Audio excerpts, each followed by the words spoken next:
Moin und herzlich willkommen aus Miniatur Wunderland zu einem neuen Wunderland-Update mit ganz tollen Themen. Wir haben viele neue Jubiläumssachen, die wir euch zeigen können. Wir haben eine eigene Ampel draußen in Hamburg bekommen und wir haben einen richtigen Hamburger Klassiker bei uns im Wunderland überarbeitet. Schaut selbst.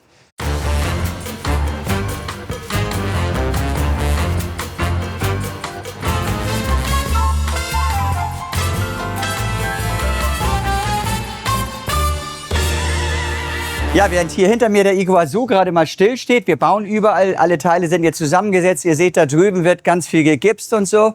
Haben auch in der alten Anlage natürlich viele Sachen sich verändert, weil es ist unser Jubiläumsjahr. Wir haben eine S-Bahn bekommen, die in groß und in klein fährt. Wir bekommen nächste Woche ein ICE, unfassbar für mich, ein echter ICE, wird auf den Namen Knuffingen getauft. Und wir haben einen LKW bekommen zu unserem 25. Geburtstag. Der fährt in echt auf den Straßen rum und jetzt auch in klein. Und der kleine wurde uns hier übergeben. Das war ein richtig toller Moment, wo die Klappe hinten aufgeht, aber ich verrate gar nicht mehr, schaut mal selbst. Ja, Spedition Gabe hat hier wirklich uns ein bisschen durcheinander gebracht. Die kamen dann mit ihrem großen LKW-Sattelschlepper hier an, direkt vor der Haustür geparkt. Für uns große Aufregung. Was ist da überhaupt los? Bitte. 1:1 Maßstab. Moin, hab ich geredet. Hi. Ja. So. Du hast uns was Schönes mitgebracht. Ich habe euch was Schönes mitgebracht. Das ist ja wundervoll. Dann haben wir da reingeguckt in das Teil und dann war da nur so ein kleines 1:87 Modell. Aber original der LKW, den wir in groß dann auch vor uns stehen hatten. Sogar hier die richtige Zugmaschine war. Weil Die machen wir gleich flott, muss fahren. Genau, haben wir uns auch gedacht.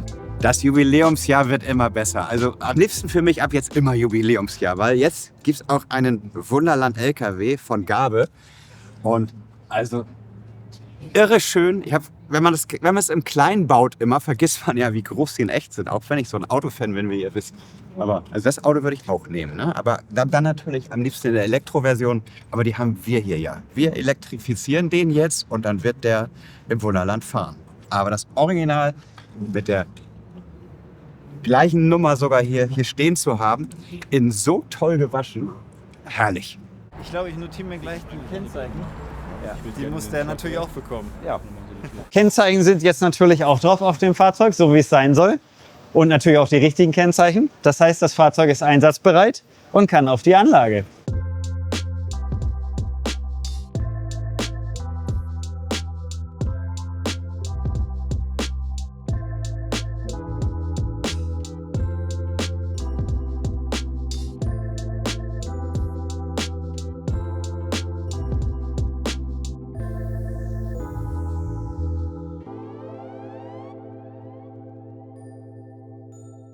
Das ist so schön, jetzt fährt der große LKW und der kleine LKW durch die verschiedenen Welten und es reiht sich ein Highlight an das nächste. In dieser Woche, Ende der Woche, wird der ICE getauft, dann fährt er auch in groß und klein durch die Welten. Das ist einfach Wahnsinn und ich stehe jetzt hier an einer Stelle, die ist genauso surreal. Unsere Stadt hat uns nämlich ein ganz tolles Geschenk gemacht. Das hier ist die Ampel, die am nächsten zum Wunderland ist. Und was hier passiert ist, schaut am besten selbst. Wir sind hier gerade im Außeneinsatz vorm Wunderland, vor Julbi am Sandtor Kai. Und hier sind wir gerade dabei, wie 2 neue Motive an der Fußgängerampel hier ersetzt werden. Wir haben uns für eine Schaffnerin und einen Schaffner entschieden und die werden jetzt eingesetzt.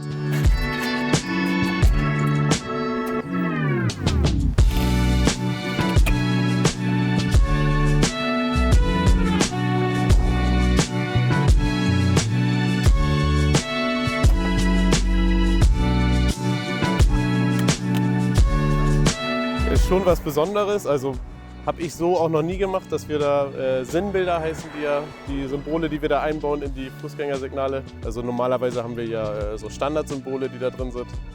Und jetzt so was Besonderes hier fürs Miniaturwunderland.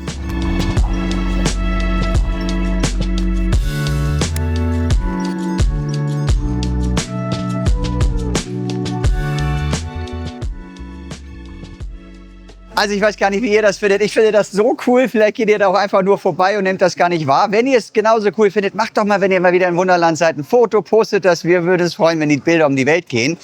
Diese Bilder sind auch schon um die Welt gegangen. Ist schon uralt.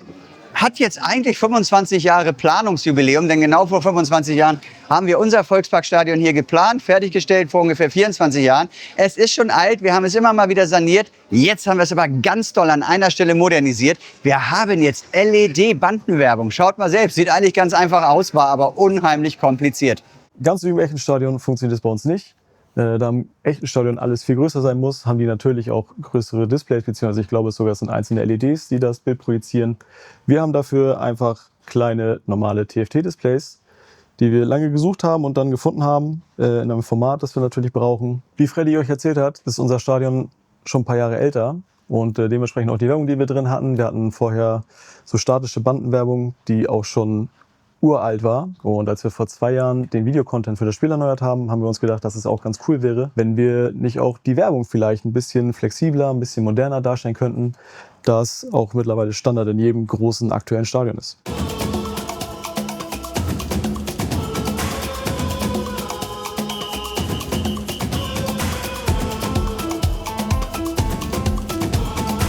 Unsere Displays sind zwar kleiner als so eine große Werbebande, wird aber vermutlich genauso warm wie eine richtige Werbebande. Stelle ich mir jedenfalls so vor, dass die Dinger ziemlich warm werden. Das liegt an dieser kleinen Platine auf der Rückseite, die aus für mich unerfindlichen Gründen ziemlich warm wird. Deshalb habe ich dafür einen Messingrahmen gebaut, der hoffentlich im besten Fall die Wärme abtransportiert.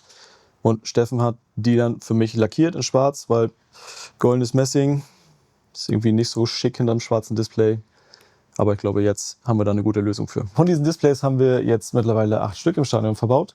4 auf der Gegengeraden und 2 jeweils hinter den Toren. Wir hatten erst überlegt, ob wir auf jedem Display das gleiche Bild anzeigen wollen.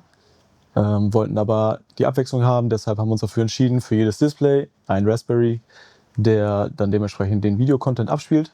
Aktuell ist es so, dass jedes zweite Display das gleiche Bild abspielt. Wir sind dadurch aber natürlich deutlich flexibler mittlerweile und können für Sonderveranstaltungen, vielleicht Konzerte, für Weltmeisterschaften, Europameisterschaften oder vielleicht auch für unseren 25. Wunderland-Geburtstag eigenen Content aufspielen. Wir probieren jetzt einmal aus, ob die Bandenwerbung funktioniert. Ich habe große Hoffnung, dass es einfach funktionieren sollte. Unter der Anlage sah es gut aus. Mal sehen, wie es auf der Anlage aussieht. Dafür starten wir erstmal die PCs. 1, 2, 3, 4, 5, 6, 7, 8. Und dann sollte jetzt das Video starten. Warum? Ich habe einen Verdacht, dafür muss ich mal wieder drunter einmal gucken. Wir arbeiten dabei mit einer kleinen Zeitabfolge. Wird unsere Anlage gestartet. Wir fahren auch die Raspberries hoch und nach einer gewissen Zeit sollen dann die Videos starten. Das hat im ersten Moment leider nicht funktioniert, weshalb ich dann Nina dazu rufen musste. Und wie es dann meistens ist, eine kleine Zahl in der Software ändern und dann funktioniert es auf magische Weise, warum auch immer. Aber es funktioniert nach wie vor. Eine Sache muss ich noch demnächst mal verändern. Die Displays sind noch etwas zu hell. Da soll die Helligkeit noch etwas gedimmt werden, aber dann ist alles perfekt. Spannendes Ding, oder? Ja, ihr seht, auch in den alten Abschnitten sind wir immer wieder unterwegs und reparieren und sanieren, machen aber auch mal neue Dinge. Das kriegt ihr gar nicht so immer mit, deswegen war es doch mal wichtig, wieder sowas zu zeigen. Hier ein kleiner Tipp für uns. Im Hintergrund ist der Eingang. Jetzt ist gerade nicht ganz so viel los. Das ist jetzt gerade Pfingstferien. Es ist eigentlich also sehr voll. Wenn es regnet, auch nachmittags brechend voll. Und hier kommt ein ganz großer Geheimtipp. Die Pfingstferien enden ungefähr in 8 Tagen, glaube ich. Also Montag in 8 Tagen. Und dann kommen 3 Wochen, immer im Juni. Wenn da schönes Wetter in Hamburg ist, dann ist es nachmittags, montags bis donnerstags, teilweise sogar leer. Nicht mal voll oder Wartezeit, sondern leer.